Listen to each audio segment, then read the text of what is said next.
ওই তো ওদিকের ঘরটায় আছে বলে মনে হচ্ছে সবাই। চলো তো গিয়ে দেখি কি চলছে ওদিকে। কি আবার হবে দেখবি, হাঁক পাক করে খেয়ে লেঠেল আর লোক লস্কররা এখন নাক ডেকে ঘুমোচ্ছে।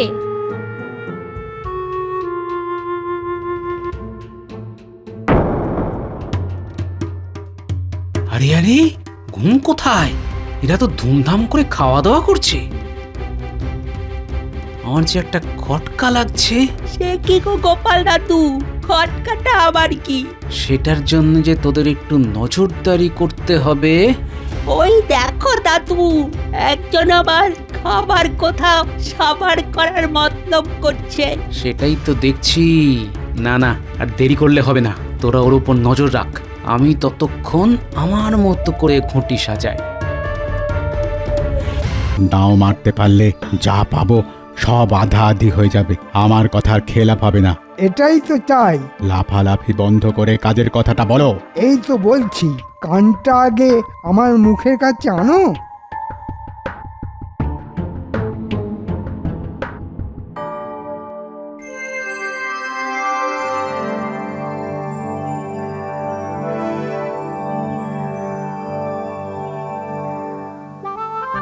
সকাল সকাল মহারাজের এই হাসি মুখ দেখলেই না মনটা কেমন খুশি খুশি হয়ে যায়। এমনিতেই তো মহারাজের মনে এখন খুশির লাড্ডু গড়াগড়ি খাচ্ছে। তাই আমাদের মনটাও খুশিতে একেবারে ভরে যাচ্ছে। আমি তো এখন থেকেই ভেবে অস্থির হয়ে যাচ্ছি যে কতটা মজা করব আর কি কি মজা করব। তা তো বটেই, এমন ভোগের যোগ কি বারবার আসে? আমার তো যেন আনন্দের আর সীমা নেই। তা ঠিক আনন্দ আমারও হচ্ছে বটে, তবে আরো যেটা ভালো লাগছে সেটা হলো এই তোমরা সবাই কেমন চাঁদ পানা মুখ করে বসে আছো, কিন্তু কই তাকে তো দেখছি না।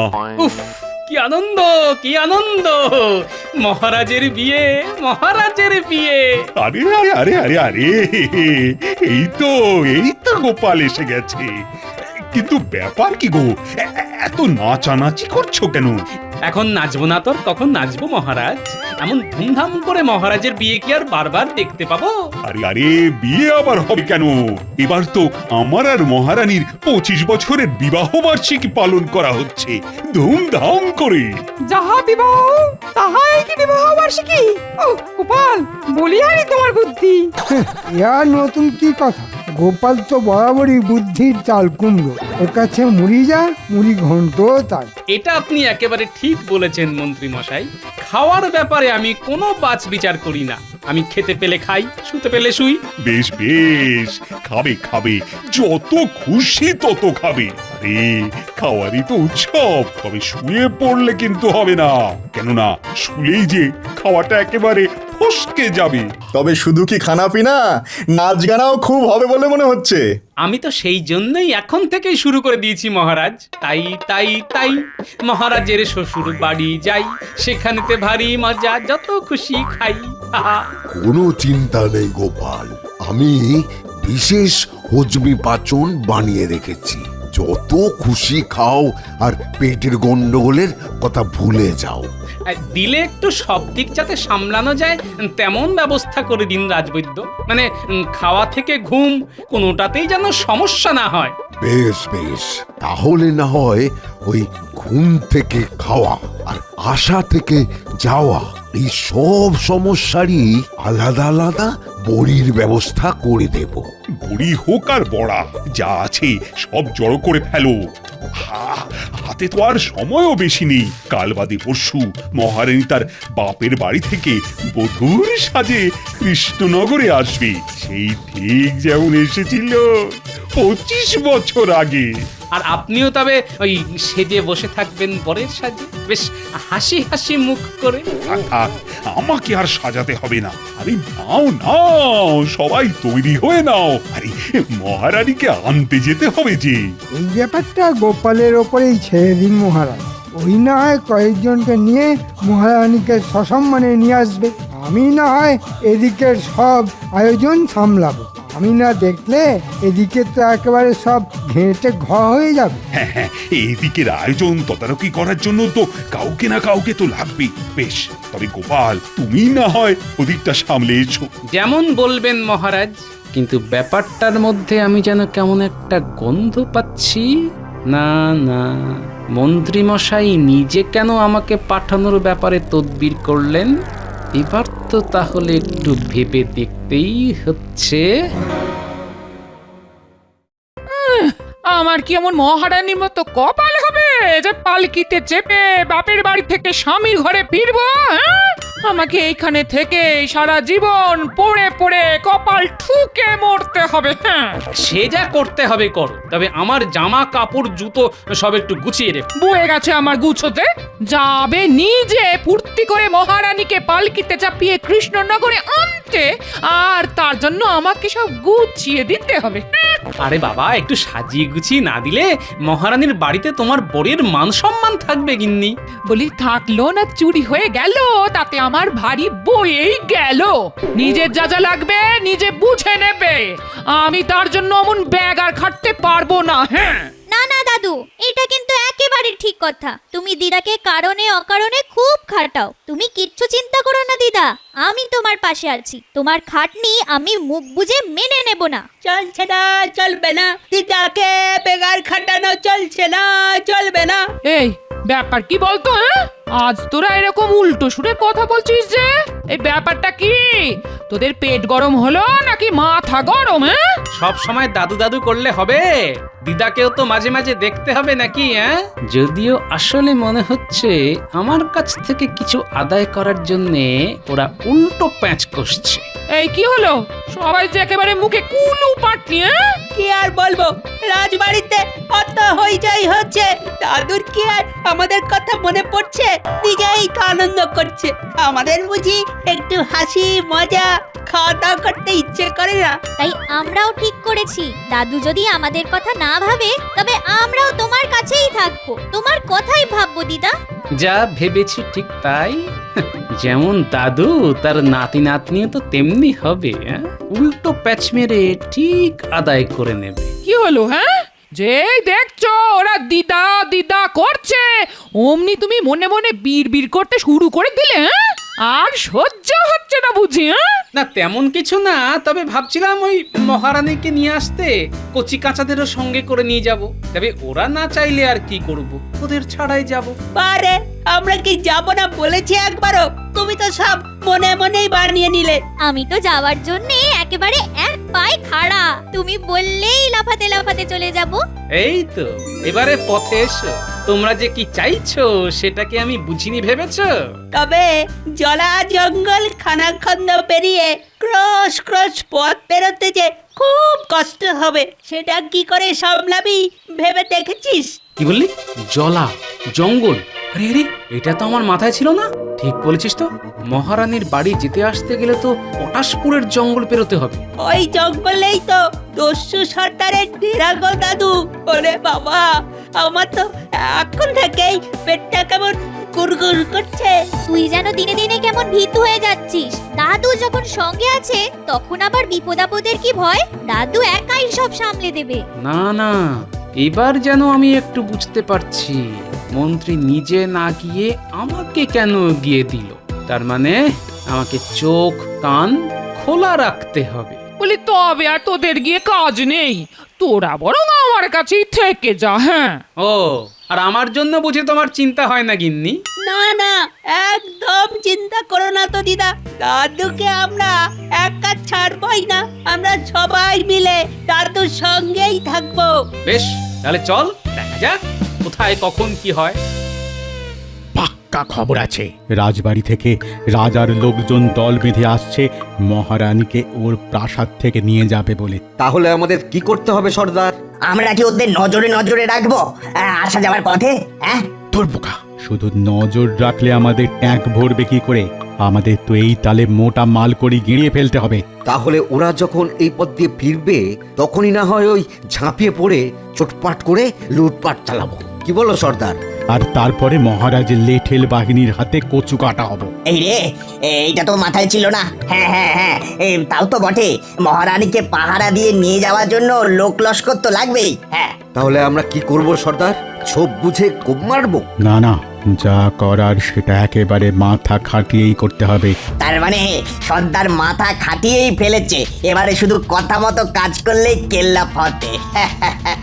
মাথা তো খাটিয়েছি বটেই, তবে এবার শুধু তকতে তকতে থাকা। ওরা সবাই আসছে সর্দার। লেটেল বাহিনীর সঙ্গে সাধারণ কিছু প্রজাও আছে দলে। হ্যাঁ, তা তো থাকবেই, তেমনই তো কথা ছিল। তাহলে আর দেরি করা যাবে না। নে নে নে, সবাই তৈরি হয়ে নে। ওই লোকজনের ভিড়ে মিশে গিয়ে সবাই মহারানীর প্রাসাদে যাবি। আর তারপরে তোদের কোনো চিন্তা নেই, আমি নিজে থাকবো তোদের সঙ্গে, ঠিক আছে?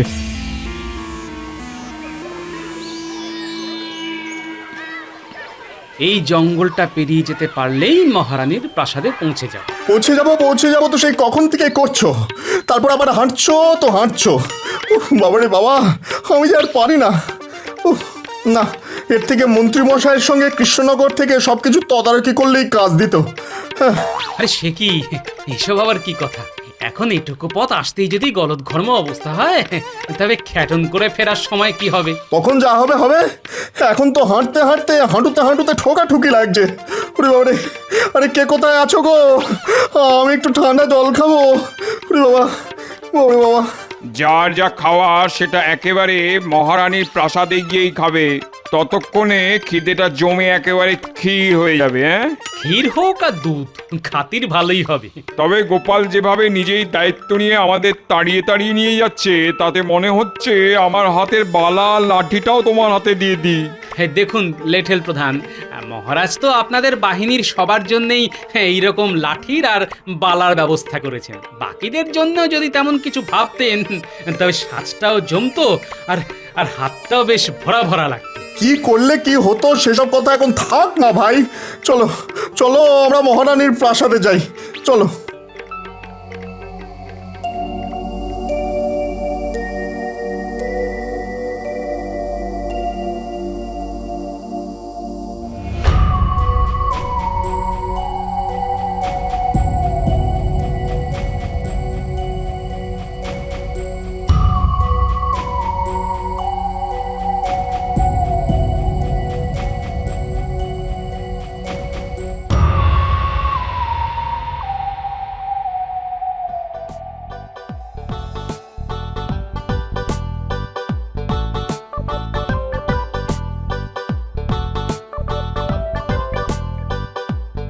বাবা, খাবার দাবার যা আসছে সেসব তো সাবার করার আগে আবার চলে আসছে। খাবো কি, দেখেই তো পেট আইঢাই করছে।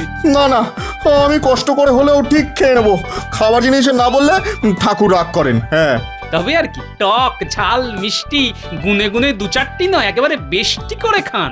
সবাইকে তো খেতে বলছো, কিন্তু তুমি খাবে না দাদু? আমরা কিন্তু পেট ভরে খেয়েছি, আমার পেটে আর একটুও জায়গা নেই। আমার তো পেট এমনিতেই ফুলে জয় ঢাক হয়ে গেছে। এবার ভাবছি একটু ভেবে ভেবে খাবো, বুঝলি? তবে দাদু, তুমি কিন্তু একটু দেখে শুনে খেও। চাপ করে খেলে ঝপ করে শরীর খারাপ হয়ে যেতে পারে কিন্তু।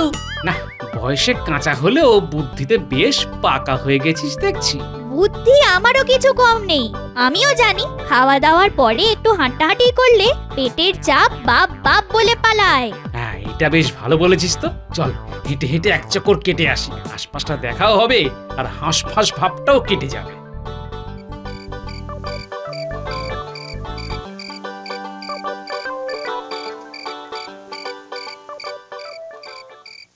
কি সবাই কি ঝুপ করে ঘুমিয়ে পড়লো নাকি?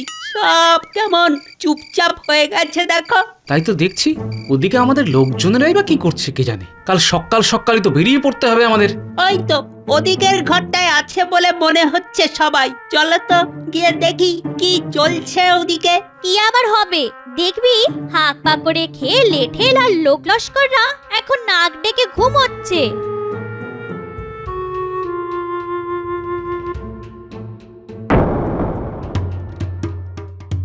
আরে আরে, ঘুম কোথায়? এরা তো ধুমধাম করে খাওয়া দাওয়া করছে। আমার যে একটা খটকা লাগছে। সে কি গো গোপাল দাদু, খটকাটা আবার কি? সেটার জন্য যে তোদের একটু নজরদারি করতে হবে। ওই দেখো দাদু, একজন আবার খাবার কোথাও সাবার করার মতলব করছে। সেটাই তো দেখছি। না না, আর দেরি করলে হবে না, তোরা ওর উপর নজর রাখ। আমি ততক্ষণ আমার মতো করে ঘুঁটি সাজাই।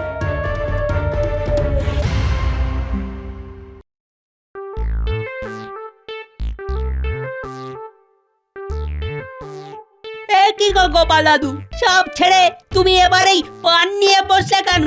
না না, মানে হাতের কাছে পান পাতাও ছিল আর মশলাও ছিল। কিন্তু তোরা কি খবর নিয়ে এলি সেটা ঝটপট বলে ফেল দেখি। বাইরের দিকে একটা ছোপে বেশ কয়েকজনকে না হাত মুখ বেঁধে ফেলে রাখা আছে, আর যে লেঠেলটা খাবার নিয়ে গেল সে ওদের পাহারা দিচ্ছে। কিন্তু এসব কি হচ্ছে গোপাল দাদু? মনে হচ্ছে ভেতরে ভেতরে বেশ কিছু একটা ঘোট পাচ্ছে। আমরা তো আবার আড়ি পেতে এটাও শুনলাম যে একজন লেঠেল বলছে যা পাবো মন্ত্রীমশাইয়ের সঙ্গে আধা আধি ভাগ করে নিতে হবে। তার মানে যেটা ভাবছিলাম সেটাই তাই। আর তাই যে আয়োজন করছি সেটাও ঠিকঠাক করে ঠিকঠাক জায়গায় পৌঁছে দিতে হবে। তবে তুমি কি সবাইকে পান খাওয়াবে নাকি দাদু?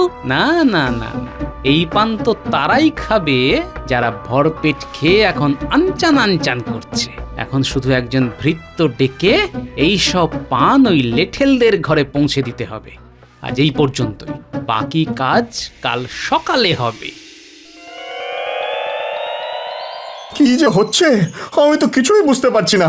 এদিকে মহারানীর পালকি তৈরি, মহারানী তৈরি সেজে গুজে, আর আমাদের লিটল বাহিনী কিনা নাক ডেকে ঘুম দিচ্ছে। না না না না, আমাদের বাহিনী তো তৈরি আছে অমাত্যমশাই। যারা ঘুমোচ্ছে তারা না হয় ঘুমিয়ে ঘুমিয়ে কৃষ্ণনগরে চলে যাবে। দেখো গোপাল, এরকম সময় তোমার হেঁয়ালি শুনতে আমার একদম ভালো লাগছে না। হ্যাঁ, আর হেয়ালি শুনে কাজ নেই। ওদিকে মহারানী পালকিতে উঠে পড়েছেন গিয়ে, আর তার সঙ্গে তোমার কথা মতো একটা গরুর গাড়ি বোঝাই করে যারা ঘুম দিচ্ছিল তাদের গুছিয়ে তুলে ফেলা হয়েছে। ব্যাস ব্যাস, তবে আর কি, ব্যবস্থা যখন হয়ে গেছে তখন দেরি না করে তাড়াতাড়ি যাত্রা শুরু করাই তো ভালো।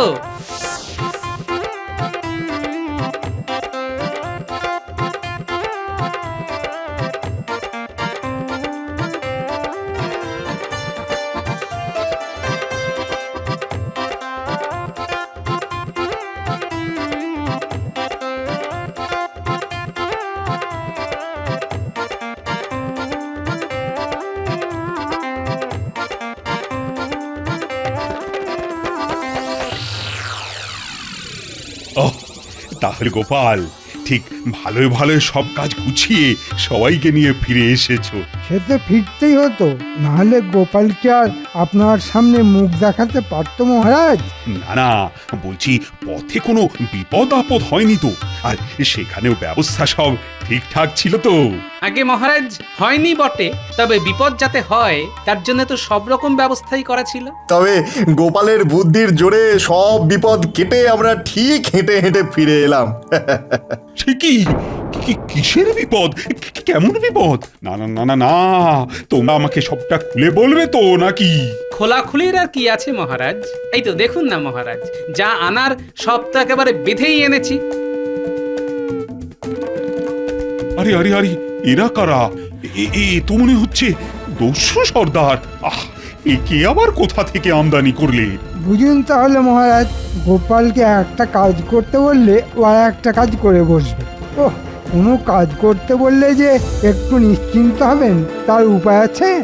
না না না না না, মনে হচ্ছে এরাই গোলমাল পাকানোর মতলব করেছিল। না না, তেমন কিছু নয়, শুধু মহারানীর সঙ্গে নিয়ে আসা অলংকার আর মূল্যবান জিনিসপত্র লুট করার মতলব করেছিল। বলো কি? সে কি কাণ্ড! আর সেটা গোপাল আগে ভাগে বুঝে গিয়েই ওদের কুপকাত করেছে। রাস্তায় আস্তে আস্তে আমাকে সব গল্প বলেছে। সে তো বুঝতেই পারছি, কিন্তু কিভাবে? ওরা আগে সাধারণ প্রজা সেজে আমাদের দলে ঢুকে গিয়ে পরে লেঠেলদের বেঁধে এক জায়গায় জড়ো করে, তারপরে লেঠেল সেজে ফেরার পথে আমাদের লুট করার মতলব করেছিল। সেসব কথা কি ওরা তোমার কানে কানে বলেছিল নাকি? গুল গল্প দেওয়ার জায়গা পাওনি? গল্পটা যে কি সেটা তো বাচ্চারা তককে তককে থেকে আমাকে ঠিক সময় বলেছিল। তার আগে অবশ্য রাতে প্রাসাদে যখন আমি ওদের লেঠেলের পোশাকে দেখি তখনই আমার সন্দেহ হয়, কারণ ওরা হাতের বালাগুলো পরতে ভুলে গেছিল, আর তাই দেখি আমার সন্দেহ হয়। তারপরে তুমি কি করে এদের পাকড়ালে গোপাল? সে তো আপনারই বড়ির গুণে রাজবৈদ্য। আপনি আর সব বড়ির সঙ্গে যে ঘুম পাড়ানোর বড়ি দিয়েছিলেন সেটাই গুঁড়ো করে পানের মধ্যে মিশিয়ে খাইয়ে দিতেই সব একেবারে ঘুমিয়ে কাদা হয়ে গেল। তবে ধরা যখন পড়েছে তখন শাস্তি তো পেতেই হবে। 7 দিন ধরে বেটাদের আচ্ছা করে দুবেলা কান ধরে ওঠবোস করাবো আমি। দেখি দেখি কেমন লুট করার ফন্দি আঁটে আবার। যা দেবেন দিন, তবে শাস্তির অর্ধেকটা কিন্তু মন্ত্রী মশাইকে দেবেন। কেন? এর মধ্যে আবার মন্ত্রী এলো কোথা থেকে? মন্ত্রী মশাই তো এই লুট করার মতলবে এঁটেছিলেন, আমাদের জঙ্গলে গিয়ে সব বলে এসেছিলেন, আর কথা ছিল আমি যা পাবো তার অর্ধেক ভাগ উনি নেবেন। এসব হাবিজাবি কথায় একদম বিশ্বাস করবেন না মহারাজ, সব মিথ্যে কথা। কথা যখন হয়েছে তখন মিথ্যে হোক বা সত্যি, শাস্তি তো ভাগ করে নিতেই হবে মন্ত্রী মশাই।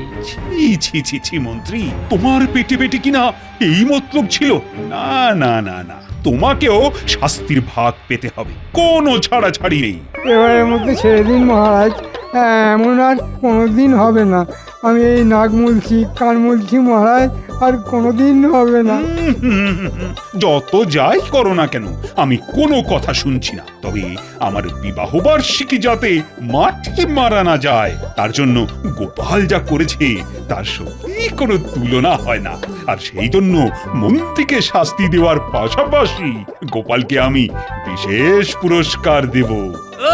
মহারাজের বিবাহ বার্ষিকী জমে একেবারে ক্ষীর হয়ে গেল।